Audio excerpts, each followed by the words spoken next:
nọ́ọ̀sì tó ṣẹ́yún fún agùnbánirọ̀ tó fi kú ti wà lẹ́wọ̀n.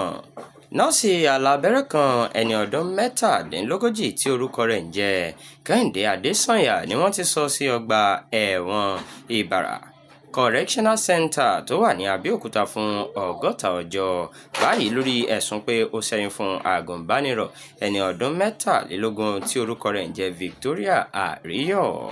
Adésànyà ni wọ́n gbé lọ síwájú ilé-ẹjọ́ májísírèètì tó wà ní Ìsàbò nílùú Àbẹ́òkúta lọ́jọ́bọ̀ tọ́sídẹ̀ẹ́ ọ̀sẹ̀ yìí níbi tí wọ́n ti fẹ̀sùn mẹ́ta kàn pé ó ń ta oògùn lọ́nà tí kò tọ́, ó ń gbìmọ̀ pọ̀ hùwà búburú, ó ṣẹ́yún, ó sì pànìyàn.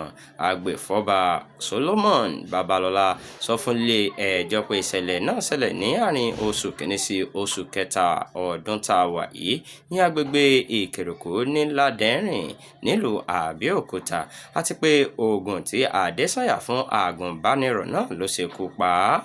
Gẹ́gẹ́ bí Adésànyà ṣe sọ, ó ní ìwà ọ̀daràn gbáà ni Adésànyà wọ̀ tó sì ní ìjìyà lábẹ́ ìwé òfin ìwà ọ̀daràn ti ìpínlẹ̀ Ògùn. Agbèfọ́ba ti wá rọ adájọ́ Sam Ọbalẹ́yẹ pé kí wọ́n fi Adésànyà pamọ́ sọ́gbà ẹ̀wọ̀n títí wọn yóò fi rojú tù sọ́rọ̀ náà. Adájọ́ májísírèètì ọ̀hún gba ẹgbẹ́ agbèfọ́ba tí wọ́n sì sún ìgbẹ́jọ́ síwájú di ọjọ́ 26 oṣù karùn-ún ọdún tá a wà yìí. Ìròyìn gbọ́ pé Àríyọ̀ ni òun àti ọ̀gá àwọn agùnbánirọ̀ kan níjọba ìbílẹ̀ Gúúsù Àbẹ́òkúta jọ ń ṣe wọ̀léwọ̀de kó tó di pé ó yọrí sí oyún.